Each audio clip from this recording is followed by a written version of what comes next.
Hi guys, it's Nick the Booksmith. Welcome back, welcome back. So if you're thinking that this is ridiculous, it's because it is. So it's okay. It doesn't hurt my feelings. I realize that this is ridiculous. But you know when you see stuff like in a magazine or online somewhere and like, oh, that's such a cool thing, I want one. But then when you look it up, it's horrifically expensive and you're like, yeah, that's not gonna happen. Well, sometimes I'll write those things down. I come across those lists again at some point, sometimes I never come across them. I don't know where they go. They run off with my shopping lists, I'm sure. I happened to be cleaning out a closet and there was an IKEA frame sitting there, just a 5x7, $2-3 IKEA frame that my daughter had in her bedroom, you know, a decade ago. And it wasn't being used and I was gonna put it in the bag for the charity shop. Then I thought, but I wanted to make that thing. I wonder if it would be a good base for that. And it kind of was. It at least got me the right size and shape that I needed. So anyway, I recorded over a couple of days me working on this ridiculous thing, and I will condense it down into as little amount of time as possible. But I just wanted to show you that, I mean, it did work. Yeah, it's ridiculous. Absolutely. But I think it turned out halfway cute. So what is it? It's a holder for your cell phone that looks like a mid-century TV.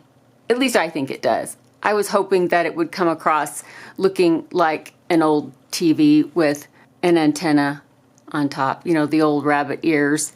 And even the fabric covered speaker part, I even put some little knobs on there. I made that one out of a nail head brad that I painted with some gold paint and a stripe of red. It's definitely not necessary.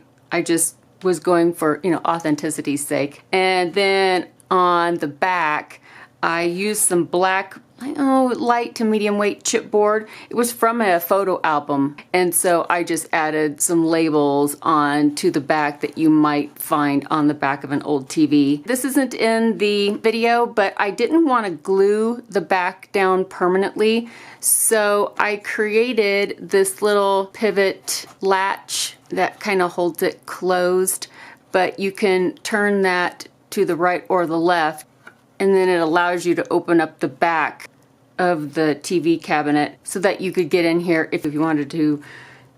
I don't know, maybe you couldn't get your phone out by sticking your paw through here. You needed to open up the back and help it out. I don't know. I just didn't want to close it all the way down because I thought as soon as I do, I'll want to get in there for some reason. When I made my measurements, I wanted to be able to leave the case on my phone. I don't want to have to take it off all the time.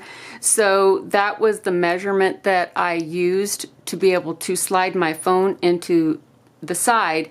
And because I have this little kickstand thing that kind of sticks out from the back, I had to make it a little wider up here. But I wanted it a little wider so that I could stick my 2 fingers in there to get it if I needed to. And the reason why there's this little step here, see if you can see it from this side, is because do you see this piece of wood right here? That's the bottom little rail to hold my phone upright. And then on the top, there's another set of a little wood railing up here so that the phone, I painted it black in there, which in hindsight was a good idea and a bad idea. So anyway, the phone slides in here and then it fits between these 2 sets of rails and it keeps the phone from falling front or backward so that it stays stable when you put it in here to watch TV. The brown board is lightweight chipboard that they were recycling at my husband's work. He brought it home like 30 years ago. They used it to make stencils so that they could spray paint numbers on the sides of equipment. I only have a couple of pieces left because I love it and I've used it for all kinds of things. And of course, you know, they don't make it anymore. At least I can't find it. But it looks kind of like wood, kind of. And I used it because then I wouldn't have to paint the outside. It kind of makes it look like wood grain, kind of. And it also accepts the distress stain pretty well.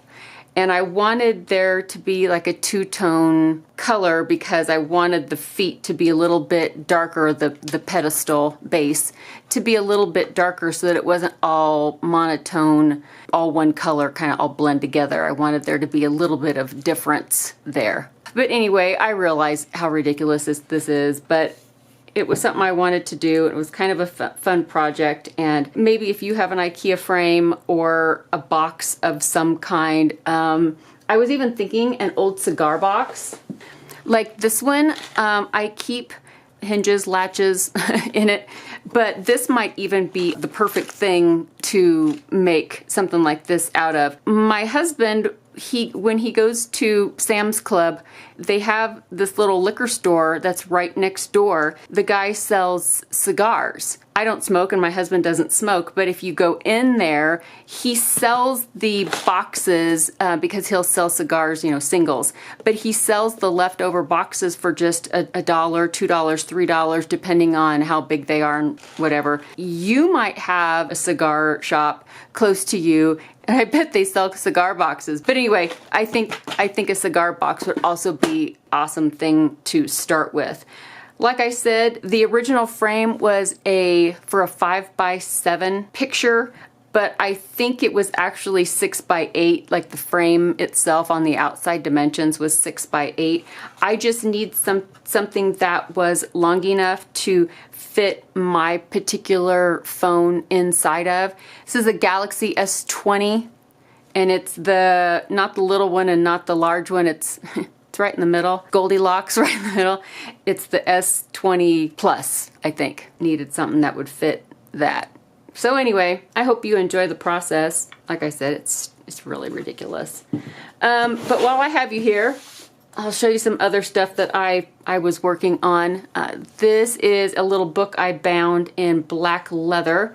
And then I did some gold tooling on it. It's a flower motif with like a double frame.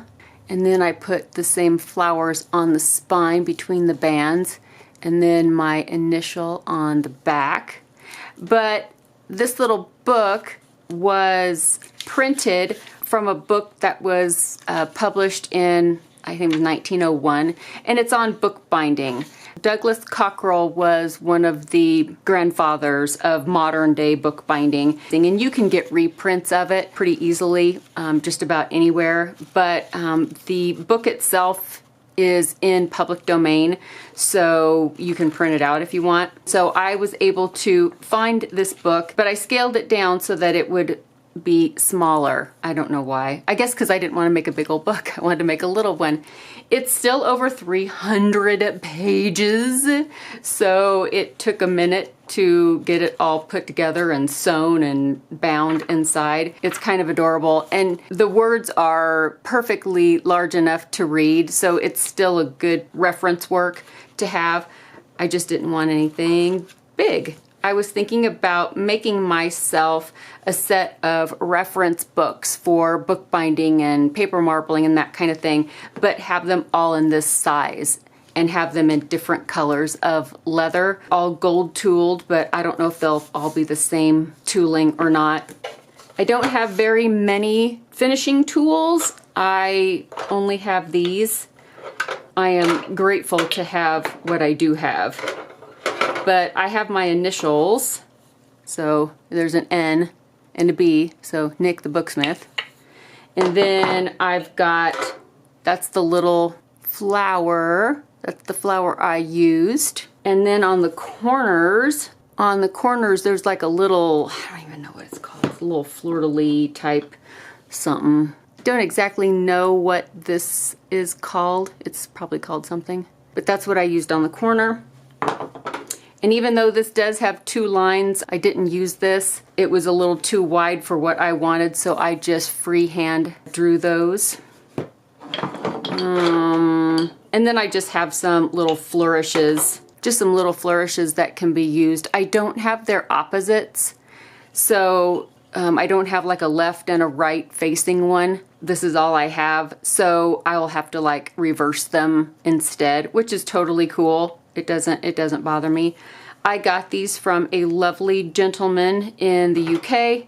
and he was nice enough to bundle these for me very, very reasonably and got me an excellent shipping cost. I appreciate everything he did to help me out in getting these last year. And they've been sitting here, and I don't know, I just hadn't had the time, didn't feel good, and didn't try them out. So I decided that I needed to start making some little books and try it out. And so that was half the reason for making this little book, was to try out the tools, the finishing tools for some gold tooling on some books.